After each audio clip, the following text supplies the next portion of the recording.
तो हम देखेंगे बीएनएस का या सीआरपीसी का। सीआरपीसी में 319 होता हुआ करता था ये सेक्शन, और अब बीएनएस में जो है 350 है। तो इसका एक बहुत फेमस केस लॉ है, ठीक है। 319 सीआरपीसी और 358 सॉरी 350 नहीं 358 और भारतीय नागरिक सुरक्षा संहिता, ठीक है। बहुत फेमस केस आपको लिखा है Hardeep Singh versus state of Punjab. इसमें क्या है कि इसमें कोर्ट के पास पावर होती है, power to proceed against other person appearing to be guilty. मतलब प्रोसीडिंग ट्रायल कॉग्निजेंस के दौरान यदि कोर्ट को लगता है कि कोई एक्स्ट्रा आदमी इसमें इन्वॉल्व है तो उसको बुला सकता है। लेकिन जो एविडेंस मिलता है वो किस लेवल का मिलता है जिससे कोर्ट सेटिस्फाई होती है बुलाने के लिए, उसको हम देखेंगे। पहले फैक्ट ऑफ द केस देख लेते हैं, ठीक है। फैक्ट क्या था कि वासु, देव और मूंगा, 3 लोग थे इसमें एक्यूज। इसमें क्या हुआ था कि इन दोनों पे ही एफआईआर रजिस्टर हुई थी, मूंगा पे कोई एफआईआर रजिस्टर नहीं हुई थी, ठीक है। जब मूंगे पे कोई एफआईआर रजिस्टर नहीं हुई थी तो चूंकि हम जानते हैं कि जो प्रोसीडिंग होती है उसमें पहला क्या होता है, एफआईआर होता है, ठीक है। एफआईआर के बाद इन्वेस्टिगेशन होता है,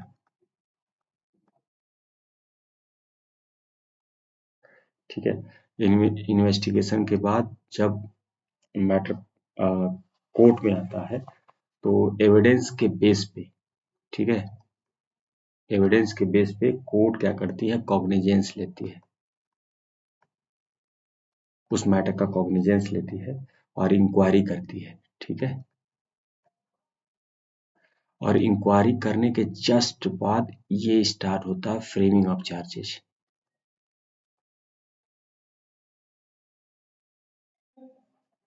ठीक है।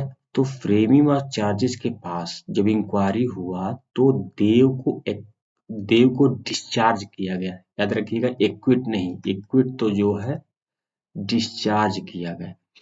एक्विट किया जाता है आफ्टर ट्रायल। ट्रायल के बाद यदि आपके खिलाफ एविडेंस नहीं मिलता है तो यहाँ एक्विटल किया जाता है, ठीक है। यहाँ पे डिस्चार्ज किया गया देव को। अब क्वेश्चन उठता है कि अब फ्रेमिंग ऑफ चार्जेस में कौन फंसा था, सिर्फ वासु, और मूंगे पे तो एफआईआर भी नहीं हुई थी। तो अब ये मैटर होता है कि जब ट्रायल स्टार्ट हुआ तो कुछ ऐसे एविडेंस आए जिसमें ये शो हुआ कि मूंगा और देव भी थे।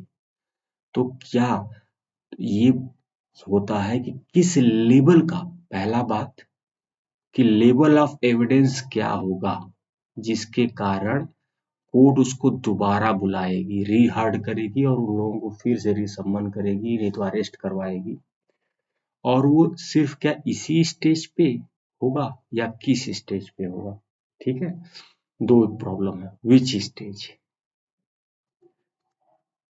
ट्रायल चल रहा है तो क्या उनको इंक्लूड किया जा सकता है कि नहीं, इस दो बातों को देखेंगे हम कि लेवल ऑफ एविडेंस क्या होगा और विच स्टेज पे क्या होगा, ठीक है।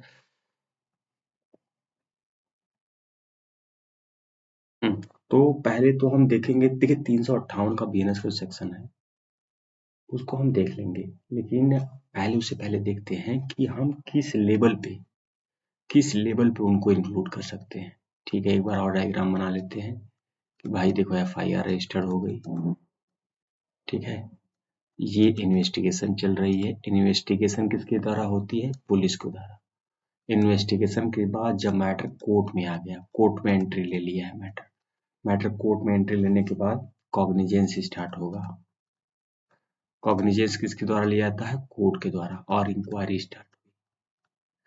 इंक्वायरी के जस्ट बाद फ्रेमिंग ऑफ चार्ज में घुसने से पहले, ठीक है, यहाँ पे होगा डिस्चार्ज। जिसको जिसको डिस्चार्ज करना होगा वो लोग कर देंगे, ठीक है।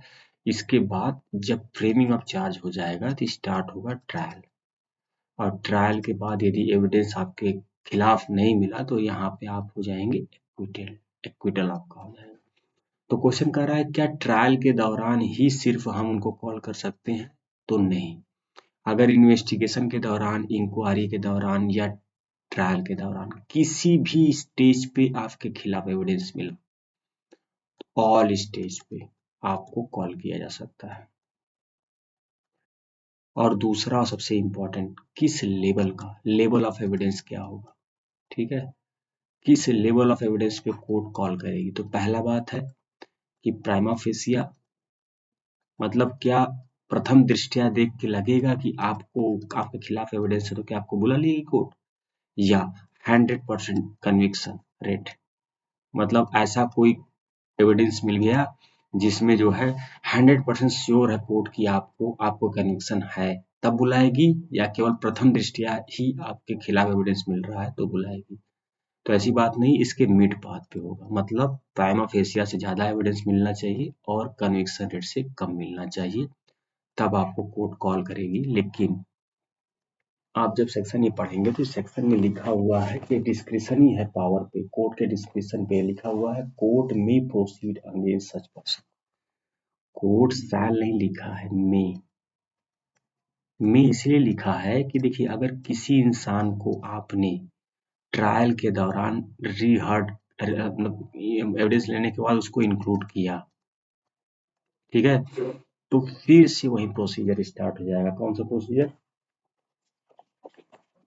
जो आप लोगों ने उसमें देखा था, चीफ एग्जामिनेशन, ठीक है, क्रॉस एग्जामिनेशन और री एग्जामिनेशन। जैसे मान लीजिए चीफ एग्जामिनेशन या क्रॉस एग्जामिनेशन के स्टेज पे पता चला कि मोंगा को भी इसमें बनाना चाहिए, तो चार्जशीट बनेगी, अरेस्ट किया जाएगा, तो फिर से स्टार्ट होगा चीफ एग्जामिनेशन। तो इससे क्या है, डिले इन ट्रायल होगा, फिर चीफ एग्जामिनेशन, फिर री एग्जामिनेशन, ठीक है, फिर क्रॉस एग्जामिनेशन स्टार्ट होगा, अरे सॉरी क्रॉस एग्जामिनेशन फिर री एग्जामिनेशन स्टार्ट होगा, ठीक है। तो ये मे लिखा है, मे proceed, court may proceed against that person, वो कोर्ट के डिस्क्रिप्शन पे होता है कि उसको वो बुलाए या ना बुलाए, ठीक है। अब अगर आपको सेक्शन देखना है, सेक्शन 358 क्या कहता है, तो एक बार मैं बता देता हूँ कि यदि लिखा है इसमें ना, whenever the course of inquiry या ट्रायल, चाहे इस स्टेज पे हो और चाहे इस स्टेज पे हो, क्योंकि आपको देखिए पुलिस को यदि एविडेंस मिलता है, पुलिस को एविडेंस मिलता है एफआईआर करने के बाद, मान लीजिए मोंगा के खिलाफ एविडेंस मिल गया, तो वो भी इसमें इंक्लूड कर सकती है। लेकिन कोर्ट की बात हो रही है तो कोर्ट सिर्फ इंक्वायरी में इन्वॉल्व होती है या ट्रायल में इन्वॉल्व होती है।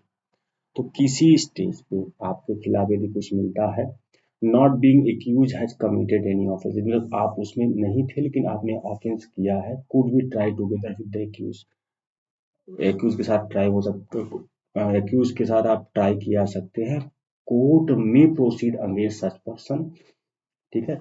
और इसमें सेक्शन 2 क्या लिखा है कि, एक मिनट में आपको बता देता हूँ।